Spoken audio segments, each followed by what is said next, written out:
Well, I'm Dr. Kwong. Thanks for having us. I come from MDforMen. And she asked me just to kind of give a brief introduction. After my undergraduate in biology at MIT, then I went on to Stanford for medical school. And then at that point, went to the Cleveland Clinic for my urology and men's health training for my residency and fellowship there. So, and then, as you all know, life is strange and brings us in interesting places, and New Mexico came into my life, and it's been a wonderful chapter.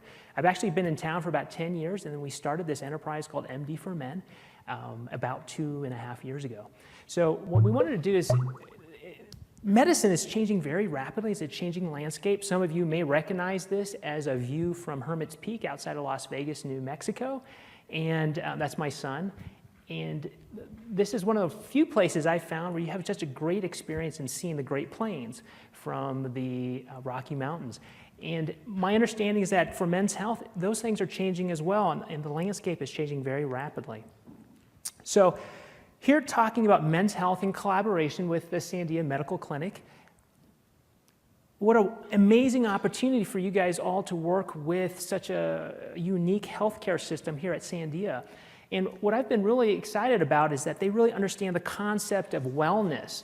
Wellness is an active process through which people become aware of and then make choices toward a more successful existence.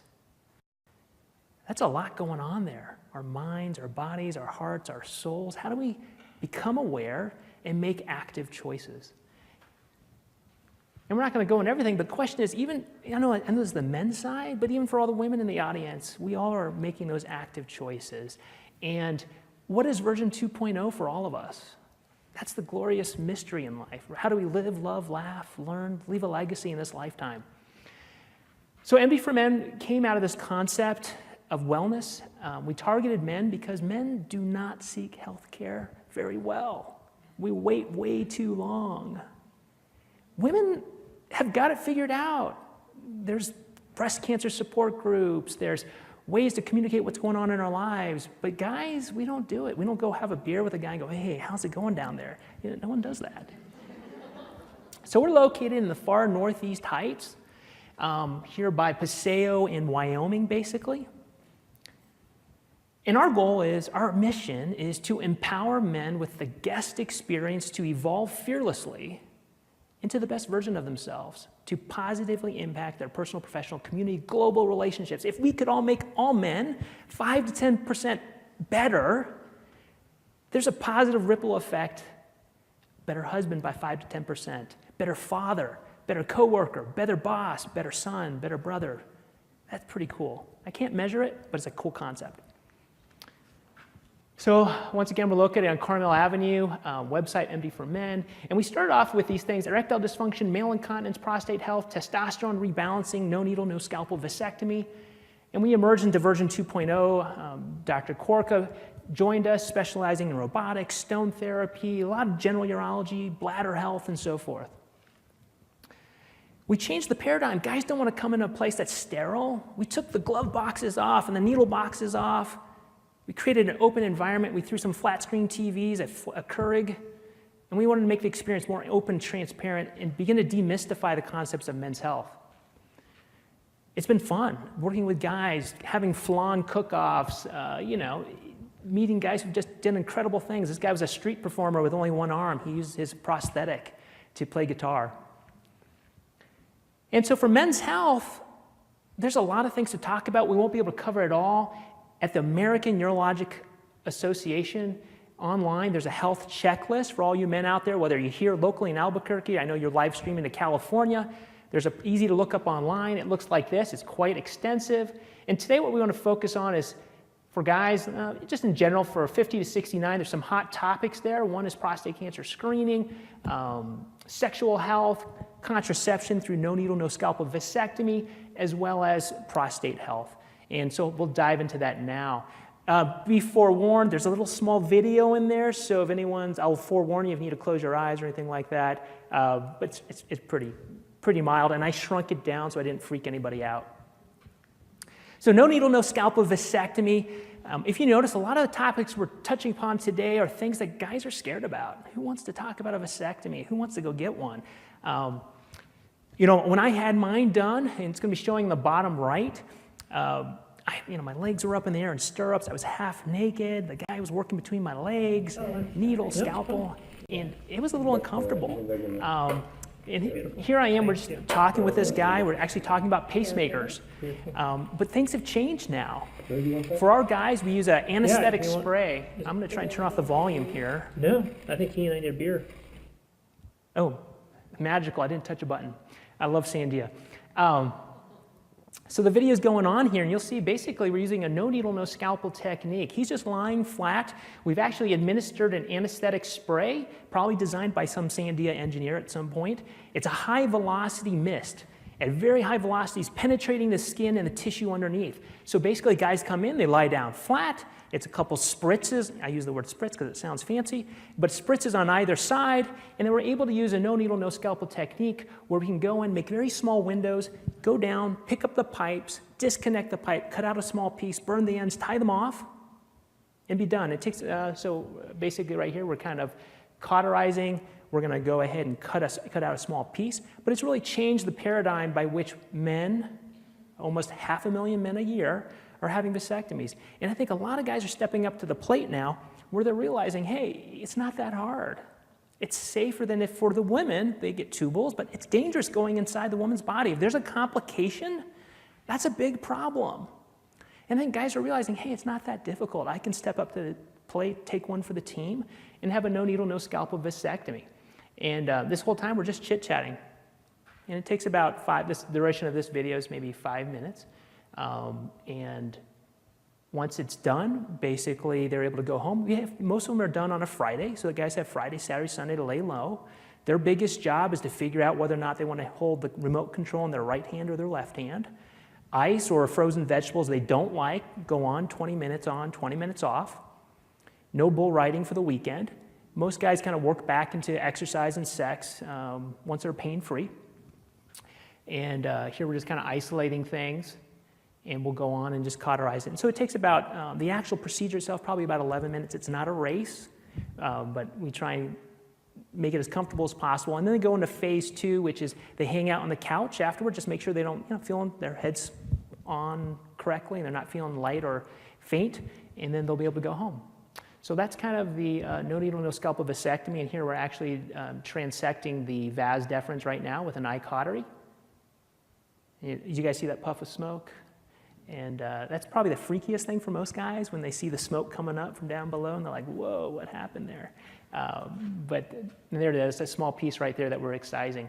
And we'll go ahead and just tie that off, make sure everything looks good, and drop it in.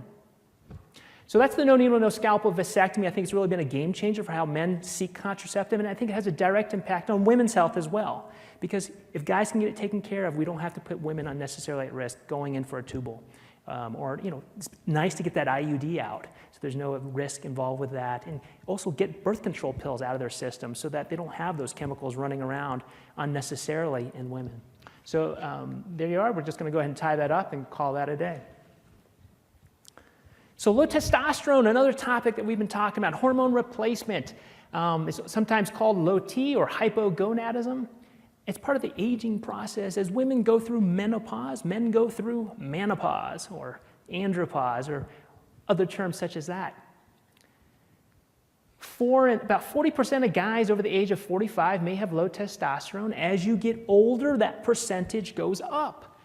It's more common in obese folks with type 2 diabetes, high cholesterol, and high blood pressure. What are the signs and symptoms of low testosterone? Once again, it doesn't affect just the man. It is amazing to me how many guys I treat for low T, and their number one comment is, my wife says she enjoys being around me now. I'm less of a grump. I had one guy who was like, thank you, because now I'm not tired in the late afternoon and I can go out and throw a football with my son. It impacts not just the man, it impacts all the relationships in his life. So obviously physically, fatigue, loss of energy, decreased muscle, decreased strength, increased body fat, loss of hair, decreased physical and work performance. I will tell you that's one of the top things I hear is a mental fog, lack of mental clarity. And some guys are like, I just didn't realize I was struggling for so long.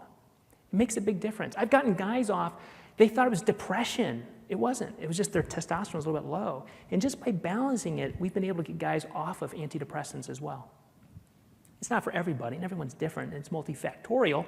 However, it's one component to a man's health and well-being. Mentally, feeling sad or blue, less motivation, less self-confidence, poor concentration, sexually, decreased libido, decreased erections. And so what are the options that we have out there? They're all over the map. You'll see it on TV, on ESPN magazine. There's gels and creams, and just kind of a brief thing. Gels and creams, you take a shower in the morning, let things dry off, you apply the gel, let it air dry, and put your clothes over the top. The benefits are obviously it's relatively easy. The downside is you have to do it every day. The other downside depends on how you wake up in the morning. I'm in a rush. I don't have time to kind of wait and let things air dry. Also, the risk of transference. Some people are concerned that it might pass over. I had this one guy, his grandkids would put their head on his shoulder at the movies, and he kind of freaked out, understandably so. The other downside is about 20-25% of guys will not absorb the gels, so it won't work for everybody. Patches, there's a huge Band-Aid looking thing that you can put on once a day. Once again, absorption can be an issue, as well as some guys will develop a pretty bad rash from the kind of latex material within the Band-Aid that applies that. There aren't really any oral medications that are on label. You can't give testosterone by mouth because it actually will hurt your liver. Injection therapy is another option where some guys will get an injection once a week. And they pick a day. I can swing by our office. We actually will do it for guys who are like, hey, I don't really want to jab a needle in myself, and I understand that. But that's also a nice way to do it. 100% guarantee it's in your system, but obviously there is an injection involved. And lastly, I forgot to put up here, is pellet therapy. That's a new thing that's coming out, and it's been very nice for a lot of our guys. It kind of smooths out the highs and the lows of therapy, and you just do it once every 3 or 4 months. Yeah, sometimes every 6 months, depending on the individual. So, and that's just a small procedure. We make a small little opening over the skin of your butt, place it under the fat, and it nicely releases the testosterone over 3 to 4 or 5 months, depending on the individual. So obviously, just a quick mention on testosterone. Just like with anything, just because some is good does not mean more is a lot better. And so our goal is just to help guys be more normal, be in the more of the normal range. The problem is insurance sees all men the same, and they see us as numbers. They don't see us as people with signs and symptoms and lives. And for some reason, they decide to compare me on the same reference range as Shaquille O'Neal. And there's just no way that he and I need to operate at the same level. And so our job at MDforMen is finding that, fine-tuning that right spot that works for each man individually. And so that's part of our process there. Because if you abuse anything, testosterone, there's a risk of heart attack, stroke, death, clots in the legs, clots in the lungs, prostate cancer, worsening peeing, making your blood too thick. So there's definitely risk if you don't do it properly. So that's something we really focus on is safety. Erectile dysfunction, another hot topic. Guys really don't want to talk about this. But what we're finding is guys want to live better. We're living longer. But unfortunately, as part of the aging process, things start to kind of go south. Things stop working the way we hope them to work as we age. And I'm just checking on time here. Basically, erectile dysfunction is the inability to achieve or maintain an erection firm enough to have sex. 20% of guys over the age of 20 actually have erectile dysfunction. 50% of guys over 50, and here more than half over the age of 40. I'm not going to go into too much detail here. Basically, what are the big risk factors we're seeing? Well, diabetes, obesity, high cholesterol, smoking. These are all big risk factors leading to poor blood flow. Another one is going to be prostate cancer surgery. When you remove the prostate, it affects the nerves going to the penis, and that can often lead to erectile dysfunction. So you'll see a lot of those reasons, vascular diabetes, heart disease, prostate cancer, as causes of erectile dysfunction. Erectile dysfunction, as we found, it's not, when we treat erectile dysfunction, it's not just about sex. It's about intimacy. It's about feeling whole and complete as a man. And I think we've gotten away from that a little bit, understanding that. But I have guys that, for example, put a penile implant on a guy, and he doesn't even use it that much. But for him, it means something that he knows that if he had the moment arise, that he could perform. And that means a lot to him, as well as his partner. And that's an important part of the detail. It takes two to tango. And we're here not only to have him satisfied, but also the partner be satisfied. So obviously, erectile dysfunction has a lot of broad negative impacts on one's life, whether it's a sense of vitality, socially, general health perception, mental health. It's pretty impressive, the changes, whether we like it or not, we're guys, in our mental health, our sense of well-being is tied into our sexuality. Who can treat erectile dysfunction? Obviously, urologists, family docs, prosthetic urologist is someone who specializes in certain solutions. So for example, that's what I am, a prosthetic urologist. So men who have perhaps failed the vacuum erection device, injections, pills, and so forth, they get to a point where we have the same exact technology that we have for breast implants, we can now do for penile implants. And we'll talk a little bit more here. So obviously we hear about the blue pill for Viagra, Cialis, Levitra. And all those things do is help augment the blood flow into the penis, but you still have to have the right mental signals that go down to the penis. We have penile injections. Obviously, people are like, oh, that seems kind of intense, but it's a super tiny needle. We use that for rehabilitation of the penis after prostate cancer surgery. We also use it for guys to help with having an erection. Vacuum erection devices, often you think of it's a plastic cylinder, it goes over the penis. We induce a vacuum. It's battery powered, it's really fancy these days, and you can actually pull in the blood, and once you have an erection, you can then drop a rubber strap down to lock in the blood. And penile implants are probably the Cadillac of what we have currently. When we talked about it, women who are breast cancer survivors, double mastectomy will have breast implants. With men, with same technology, it's a 3-part device, truly transformational. One part is a little balloon with salt water. It sits behind the pubic bone. There's 2 cylinders that sit in the penis. And then there's a pump that sits in the scrotum. As you pump it, salt water will then go into the cylinders and allow them to inflate, become hard, rock hard, and allows you to have an erection when you want for as long as you want. Truly transformational in the way that you see intimacy, the way you see yourself, and the way you can please your partner and please yourself. And it's been a game changer for a lot of men. I just had a guy put one in. He's a survivor of prostate cancer, survivor of colon cancer. He didn't think he'd ever be able to be intimate again. And this technology has really changed that for him. And so my point is, we have technology, just we don't like to talk about it as guys, that they're, who's gonna, hey, I just got a penile implant, how you doing? It's just not the way we work. But I think we need to get to that point where we're comfortable with it, because we're comfortable talking about breast implants after breast cancer survivorship. Why can't we get to that point for prostate cancer survivors, for men? And I think we can. Enlarged prostate here.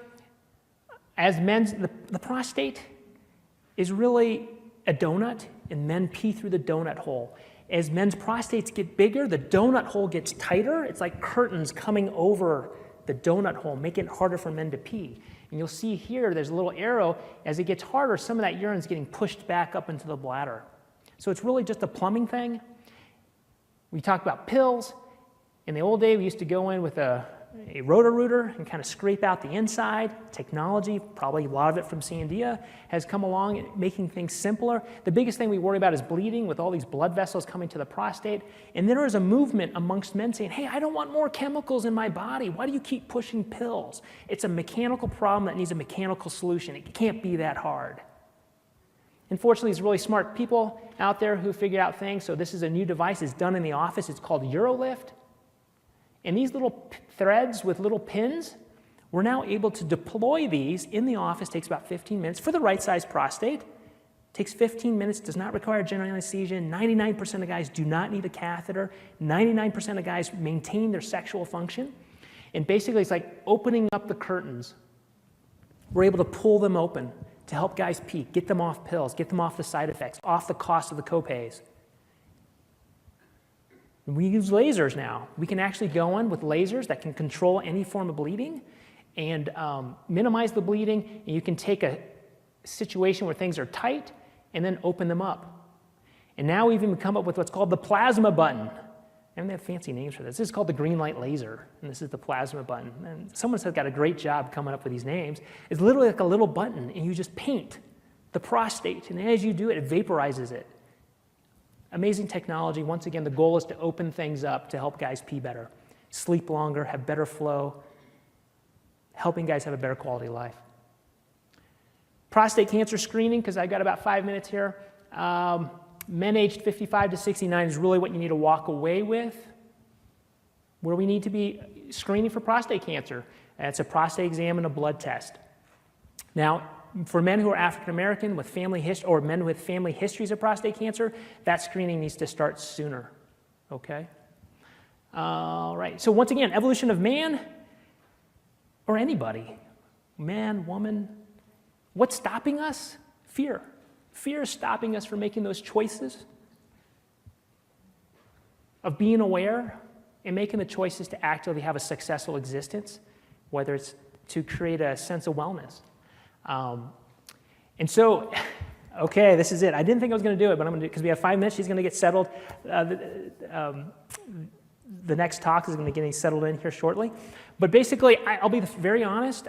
I'm filled with fear. I have so what is fantasy? Fantasy is really reality without excuses, right? So I want you all to pick a fantasy that you're like, hey, I'd like that reality, but what's my excuse I've been using? So for me, my wife had breast cancer, and I was thinking, hey, I'd really like to take my guitar, and I'd like to play music and raise money for breast cancer awareness, and I've been scared. I've been making excuses. So today's the day. I already copped out on one talk, but I brought my guitar, and if you don't mind, I'm going to pick somebody here. I'm going to perform one song. It'll take 3 minutes, but that's my step. And because as a physician, as an educator, if I can't walk the walk, what's the point? So here we go, and then we'll move over.